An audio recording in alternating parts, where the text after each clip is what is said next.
Hi and welcome to the latest episode of Pat's Procrastination. No more game recap wrap, folks, so I haven't got to worry about trying to say that. Thank you for watching. Only available on the Pat's Propaganda YouTube channel and all that jazz. But anyway, it is episode 52. We are Pat's Procrastination. He's Chudders. I am Clazzy Clare. And as you can see, whilst it's very early in the morning and I may be highly caffeinated, I'm also highly excited. So we best get into the Vrabel era, folks. The Vrabel era. Chudders, how are things with you? So, as you can tell, Claire is extremely excited after watching 18 weeks of dross on the field. She's now excited and she wanted to relabel this the Vrabel vlog, I think, now.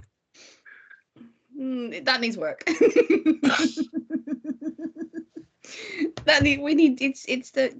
It's a new era, it's a new dawn, it's a new day. Don't worry, folks, I will not break out into tune because I'm tuneless. So this is very exciting. I did not realize I could get excited waiting for somebody to talk at a podium. I really didn't, but I was so excited listening to him yesterday, and oh my god, that dude is huge.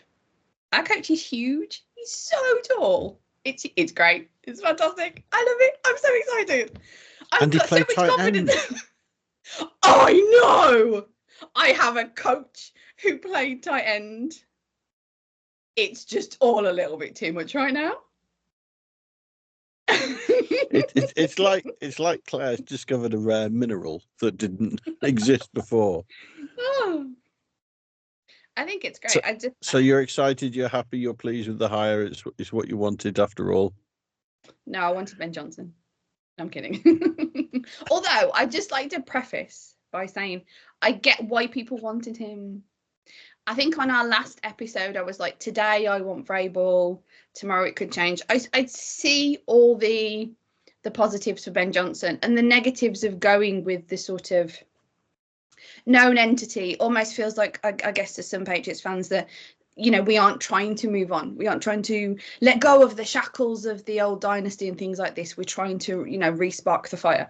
But I think a lot of it with the Vrabel thing is, and I said this to you, didn't I, that it's about confidence now. He's coming in and he's done the job before. Even if he wasn't a Patriots player, it would still feel that I think I'd still have that confidence because of what he has done in the past. And yeah, you say, oh, well, he got fired. Okay, he got fired.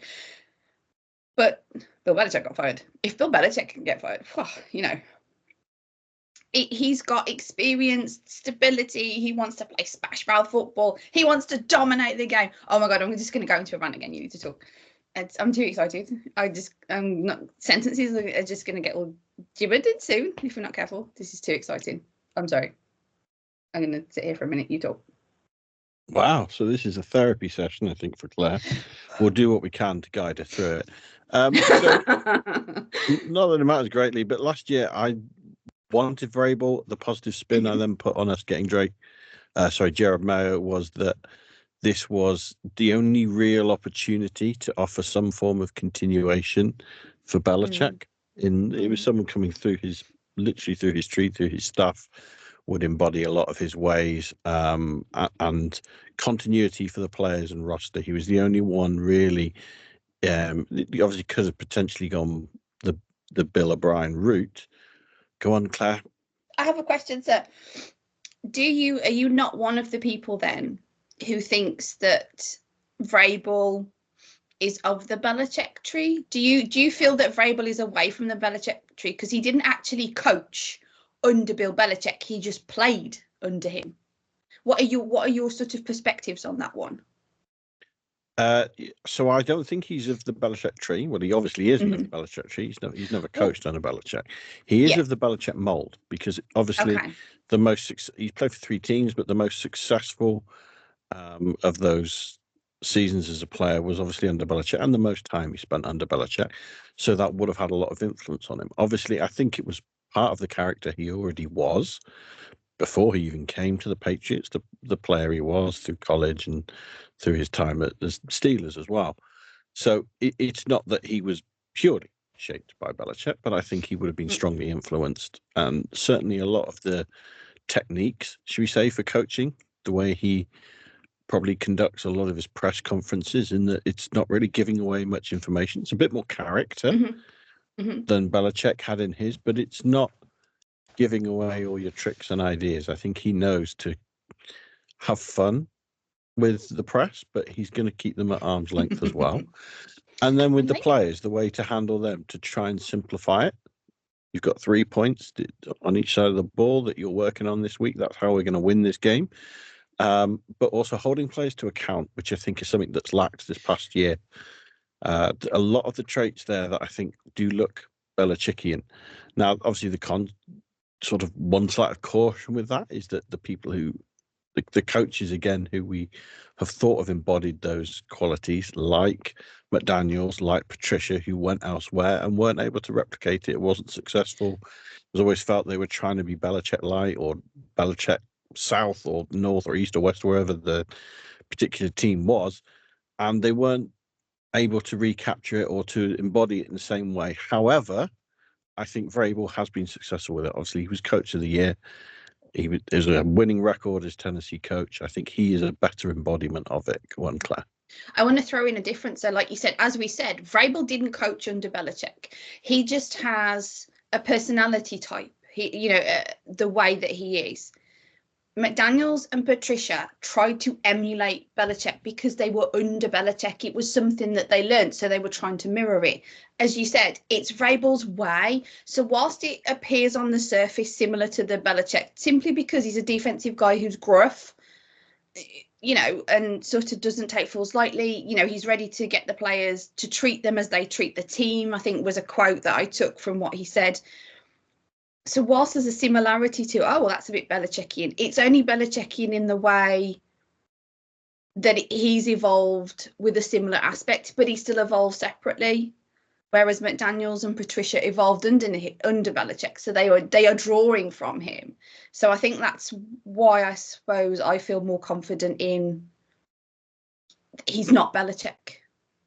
Just on the surface, people think sort of thing. Does that make sense? Sorry, am I articulating myself well? Yeah, it's one of those strange anomalies we're in now of people going, we don't want to be too much like the past. We don't want to be too much like what we were. We need to be something new. That was the most successful era in NFL history. I don't mind emulating that in some ways.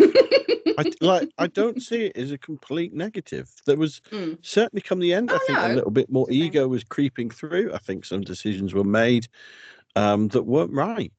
Mm-hmm. But you've got to look at the body of work and say, hey, if he does 90% of what Belichick did and is successful with it, then brilliant. He doesn't have to wear tight pants or all the other phrases that come with the new geeks. Plus, I like the fact that the people who were pining for a young geek coordinator, and this is something we can get to in a minute, and I'm possibly going to be hypocritical in this, but it's not impossible. You could still go and do that. He still needs an offensive coordinator. Yes. Vrabel coming in has not really. I don't see that that's shaped the way you're going to play offense now. I expect him to have a bigger impact on defense than Mayo seems to be having, and I may be wrong with that. Certainly a stronger identity to the team, tougher identity to the team. But I don't see this as right. Vrabel's in. We're now going to be a run-heavy offense. Like that's we can full stop that now. We know the sort of offense we're going to be. No, I think that's going to be hinging on the offensive coordinator that we bring in. So there's still the chance to be going down the tight pants guy or whatever you want to call him. It won't be Ben Johnson. He'll obviously get his opportunity elsewhere, or if he can't find something that fits, he may well stay with the Lions. We shall see. Can you imagine the Patriots bringing Ben Johnson as their OC? Patriots Nation would lose its mind. I mean, preface it, it's not going to happen. I know. It was just can you imagine how much we'd lose our minds if that happened? I would. I would. I'd be extremely happy. I'd be very, very, very worried that we're only going to have him for a year and then going to go elsewhere. Yeah, completely. It's not even go down those alleyways. That ain't happening. So no, I'm thrilled. I'm very much looking forward to it. The snippets you've seen now, Vrabel, in his opening press conference and a few sort of press junkets that he's done since with the various different stacks as well. Yeah, poor guy. Busy day. Nearly all of them. But you saw his character, you saw personality, you saw humor come through. The way he commands a room in a way that Gerard Mayo just didn't. Yeah. He's the big, physically and personality-wise, he's the biggest guy in the room. But he's not there, whilst he wants to play dominating football, as you say, he's not there to dominate the room and to make it an ego thing. He's there to lead people. Mm-hmm. And take you on that journey with him. And I'm thrilled. I'm looking forward to it all. You know what this is, to this feeling that you're feeling at the moment? It's called happiness. You're allowed to have. It's called a feeling. Warm. It's an emotion. You now have. Yeah. This is it. If they'd made me GM, we'd have made this decision last year. It's brilliant. Then I made you GM last year. I've got many other great ideas I'd like to have as well, if they'd like to follow those. I do hope that I get tight end coach job. Anyway, well, this one of the things that when he, I know that you would petition for me to not get tight ends coach because you are so mean. Anyway, when he went on, as you said, he did loads of press junkets, and I listened to this morning the one with Tom Curran because I love me some TC, and he said to him about, you're so relaxed, and he was like, yeah, I'm relaxed. He says, I'm so excited, but he, like you said, he has the aura, and you don't want him to sort of rest on his laurels too much, but it is nice that he's coming in, he knows what he's walking into. He's not sort of blindly stepping in, maybe the unfortunate way Mayo had, because it was like after the Belichick era, and it was like what to expect and stuff like that. So in that element, it's a benefit for Vrabel. He's walking in eyes wide open, knows what's there. And one thing that he said when he was talking to TC, and I really wanted to make sure I preface this in, so it's slightly out of the topic, but he said that they want to play meaningful games towards the end of the season. One thing taken from successful teams, I'm only taking snippets out what he said, they've gotten better as the season has gone on. Something we believe in. It's a long season. Now, it's very easy for people to say things. They always, it's not what they say, it's look at what they do. But it's difficult to not feel confident. And I know you might call me naive because you do on a regular basis. But it's difficult to not feel confident the way Vrabel's walking in with all of his experience. And like you said, just that air of knowing what he's doing, dominating the room, dominating the sport sort of thing. So that's why I can't help but be excited. But yeah, go on, finish. No, I was going to change topic, so you please carry on. Well, I was going to say, if you kind of start at the top, what I like is Vrabel's already got that relationship with Kraft. He's going to have the trust from Kraft. He can make the decisions he wants to, knowing he's got the confidence, he's got the backing of the owner. And as wonderful a coach and coordinator kind of as Ben Johnson is, you suspect that potentially an outside hire may have had that, just even if it was 1%, a little bit more scrutiny from Robert Kraft of, hang on, we're bringing someone new into our organization. You can see that that trust and existing relationships is very key to Robert Kraft. So it's good to have that in place. So when Vrabel says, hey, I want to spend 50 million of your dollars on this player, hopefully Robert Kraft's going to have that extra support there to do that, whoever it is, kind of thing. There's also the fact those. Oh, go on. Sorry, but that's the thing. That's probably the core of the extent of my excitement is. I didn't feel confident that Mayo would be able to do that, as in look at a guy and know. It feels like Vrabel would. Now, obviously, he's going to make mistakes and he doesn't know every single player and blah, blah, blah. I appreciate that. But I just feel, I think I said to you yesterday, it just feels like he'd see if players weren't working, or he'd see what players, and he'd know. It just feels like all his experience brings so much more confidence to me as a fan. And this is not a slight against Gerard Mayo, because when he came in, I was excited for the newness, the new opportunities and watching him grow and things like that. And it was very unfortunate that it really didn't work out. So now I can see, as Vrabel comes in, how to have the confidence he's going to be able to do that. I mean, I talked about the brain drain on the latest episode of A Claire Perspective with Andy Hart last week, episode 106, available most places you get your podcast fix. And at the minute, there's still that brain drain. There's still so many gaps. But Vrabel said in his in one of his, no, he's talking to TC. He already has a list of guys that he wants to reach out to, and he has time to interview. And it just instills confidence that he already has that Rolodex ready to build this team, or partially some of it, whereas it felt like maybe Mayo's was a bit empty, and this is something of what we suffered with.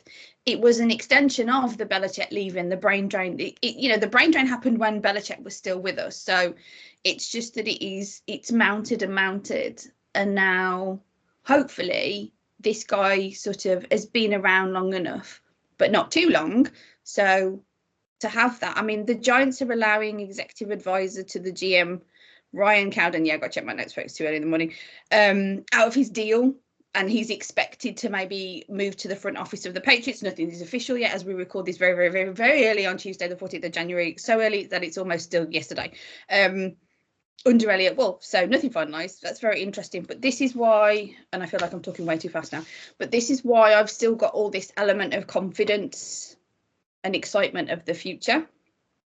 And have I took it off track again? I apologise. Darn it. Carry on. You can keep cooking. If you're cooking, I don't want to interrupt your flow, Claire. No, because we're going to run out of time, and you'll have said like 3 words.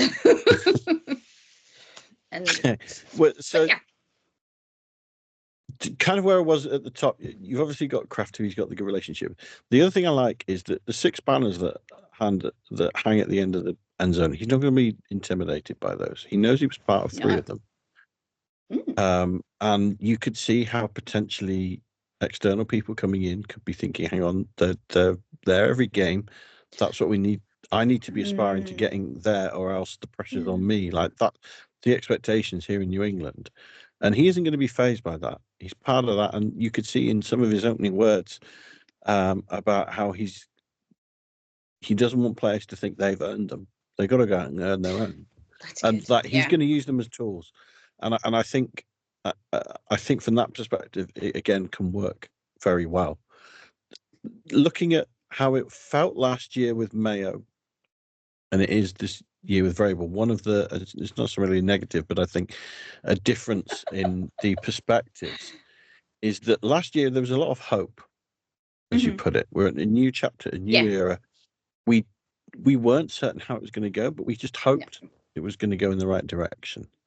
Yeah. One difference I think with Vrabel is now there's an expectation that it will.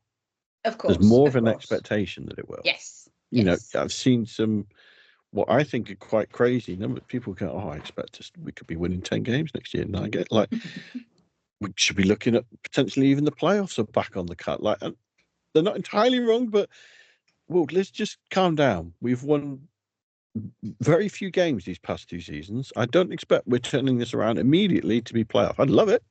It's not impossible. But let's just not say, well, if we haven't made the playoffs, this has been a disappointing season, or, this hasn't quite matched our expectations. So, but it's brilliant that we can even have those discussions, because I don't think realistically anyone this time last year when we hired Jared Mayo was thinking, oh, well, the playoffs could be on the cards here.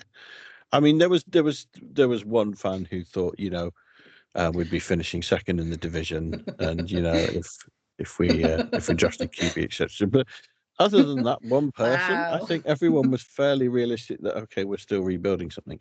Now there's a bit more of an expectation that we should be a lot more competitive, and there's a few interesting games because we're playing like the Raiders, for example, who are going through their own coaching search this year. There's rumor that Brady reached out to Vrabel, and Vrabel said, "Sorry, mate, I'm off to New England." So there could be a few of those roles that potentially could have been on the cards. Teams who wanted, obviously, you're going to play the Jets twice, who interviewed him, who wanted him and didn't get him. Also, there's an away trip to Tennessee on the cards. That's going to be a big FU game potentially for him as well. Oh, I fancy going to that. You're going to go to that one? No, I fancy going to that one. Yeah, I bet. I'm going to double down then. Can I double down? Go for it. I'm going to double down and say way too early. Here we go. I can smell the sandwich already. I know. I might as well just like lay it out for yours already. Second in the division again. You're going the same one again. Yeah, I'm going to double down on second in the division. I think there's a lot better chance than you making that bet last year before we've even had a draft. But for the fun of the show, yeah, I'll take that bet so we can see. Because I think there's a good chance you could be better than the Jets this year. The Dolphins is an interesting one because they're not a bad side. They were obviously on the peripheral, on the bubble, as they say, for the playoffs. The window is closing for the Bills. About the same. Yeah, and or PU fan, any Patriots Unfiltered listeners / watchers will get that. The whole Fred Kirsch thing. So yeah. But no, it's good to see that you're all out for Vrabel. And I think that's the support and backing he is going to get from the fans now, from the media. Yeah. There's a lot of positivity around the side. So you did go on. No, go on.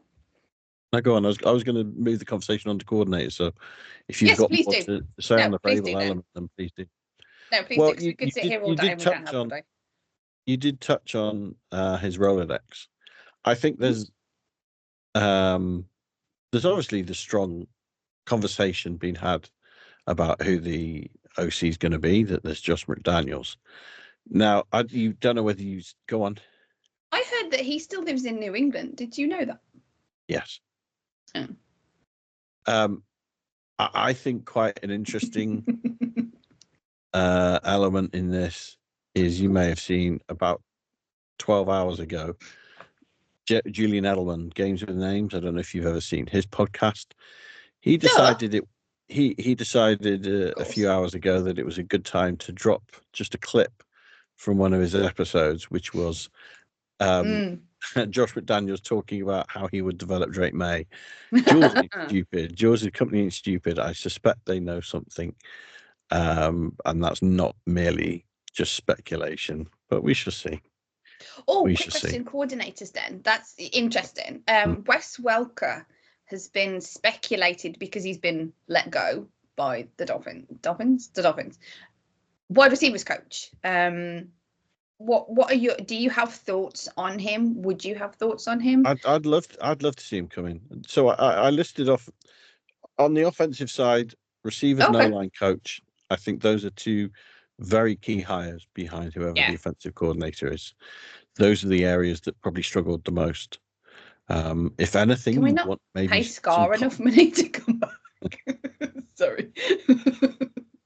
If anything, you want to try and maybe keep some of the continuity for quarterbacks coach, because the development of May went well. The likelihood is, if you go McDaniels route, you're probably not going to be able to keep Van Pelt in some sort of quarterback coach role.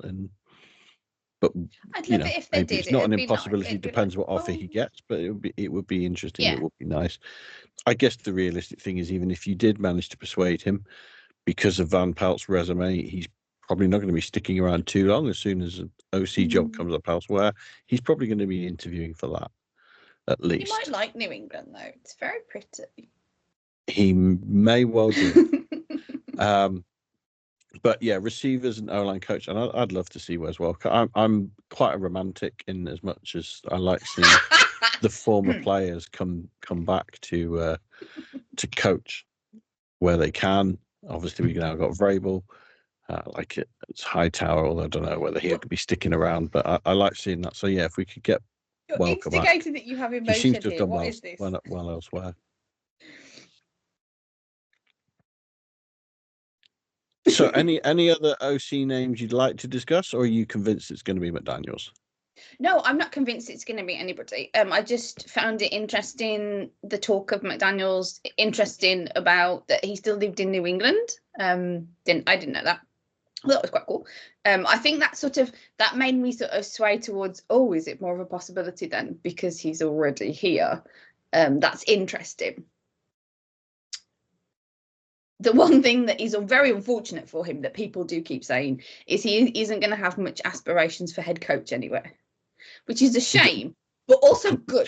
It's a shame. Good. No, it feels a little bit like poor guy. But that's such a positive for us that it would help build. He's one of the possibly few that you'd bring in knowing that there's a darn good chance he's going to be here for a while. As soon as you start bringing in new guys that are rising the ranks, you as we said, as I mentioned, the brain drain, you're going to lose them. It feels like, whilst I don't know much about other guys that would be interviewing, so I'd be interested to find out, he feels very like a good fit and a good way to help us build some stability, build some future, because the last few years have been so turnover with the coaching and gaps and players and head coach, that bringing in somebody that's going to stay for a few years so you can build the winning culture again, build that sort of,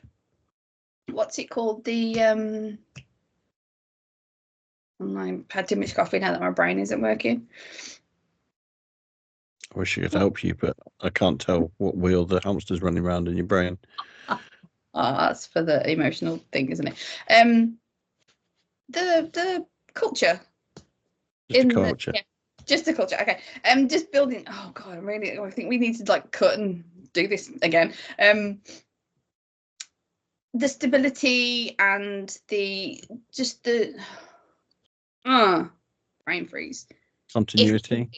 The continuity. I don't know if that's the word I was after, but yeah, I think because I already said that. But yes, he adds all that to it. And whilst I'm not sure if he is the right guy to be the OC again and things like this, because I know that people would sort of complain, oh, you just going back to the pot that's you're still boiling sort of thing. You're going back to the old way and things like that. You're not looking at the future. You're looking at new guys. I think he would be a good choice in that respect of what that brings personally. But now I've just rambled way too much about that. So I don't know if I want Josh McDaniels, but I like that element that having him would bring, because I think that's something that would benefit them significantly.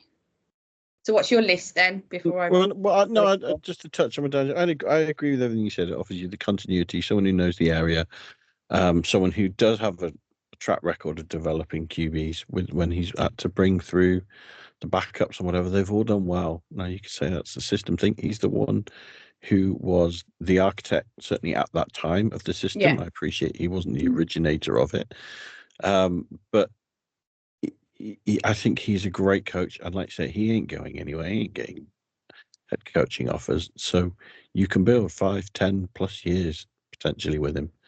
And it's a head coach of the offense as well. Vrabel, he's going to be a culture setter, but he's probably going to be advising more on the defensive side than the offensive side. If you've got McDaniels there, that's someone who you can trust to get every single aspect of that offense ready. It's not just someone who's maybe coming in as a pass game coordinator who's going to be very good at that element, but are you going to be able to trust them to develop all the other areas of the offense on their own? McDaniels obviously is someone that you can do that with, I think. Other names that have been discussed that I'm open to, I don't like as well as McDaniels, but I'm open to, and Nick Caley, former tight end coach at the Patriots, now tight end and pass coordinator at the Rams, who are obviously successful. Successful last night, actually. Josh McCown, who QB. Spoiler for people. You should have prefaced that with spoiler alert. Somebody might not have seen the game. Apologies, folks, if you haven't seen the game. Chudders just read the ending for you. Josh McCown, whose team were unsuccessful last night. Spoiler alert. In the game. Other names that have been mentioned: Tommy Rees, Ken Dorsey, Tim Kelly, Todd Downing, who I see why they're getting talked about. I'm less interested for kind of the reasons we discussed, that they've not got proven success at the coordinator. Some of them have been coordinators, so they do have experience of play calling, but not really massively successful offenses.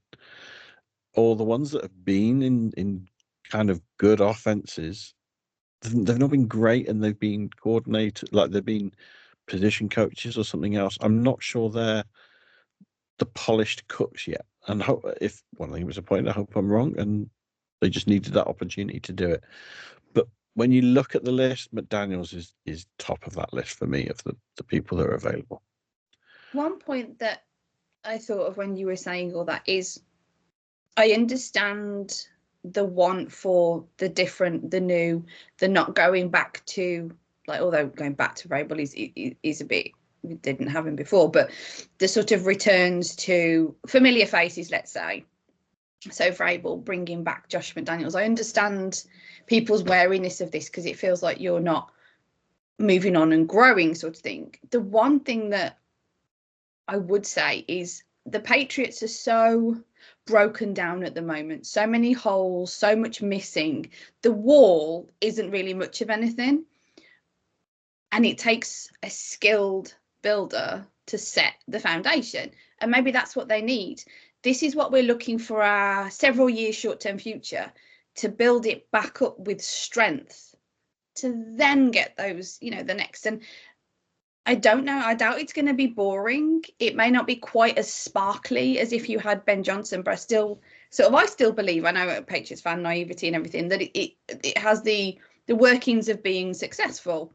And I think that's what they need. They've had so much unrest with Brady leaving, Cam Newton for a bit, Mac Jones not working out, Belichick not speaking to his quarterback, Belichick leaving, drafting the franchise quarterback, not starting him, Mayo having no experience. It's so bitty that we're so lacking in everything that though the foundation needs building, and maybe it's going to take some experienced and some old names, if you like, to do that. No, yeah, quite possibly. And I think McDaniels can put together just as sparkling offense as Ben Johnson can. And I like Ben Johnson's offense. There's no criticism there. But you've seen the success for 15 years of McDaniels as a coach, and he's done pretty darn well. So I'd quite like to see that, and I do think that's what's going to happen. They'll have to again go through the Rooney Rule and everything else. We might see a bit of a song and dance of how that plays out, but I think that's who's going to be the next coordinator on offense. Well, folks, maybe by the next time we bring you a show of Pat's Procrastination, because we've run out of time now. Not even touched on defense, which I think is an interesting coordinator search, and certainly D-line that needs to go on there before you wrap up. Springer, I think I'd like him to keep his job as special teams coach. I think they did all right. Yeah, to be fair. I agree. Yeah. And my underrated player of the day is Joe Milton, who still seems to be drumming up some interest as a trade candidate. Although I'm quite happy to keep him, but let's see what offers we get.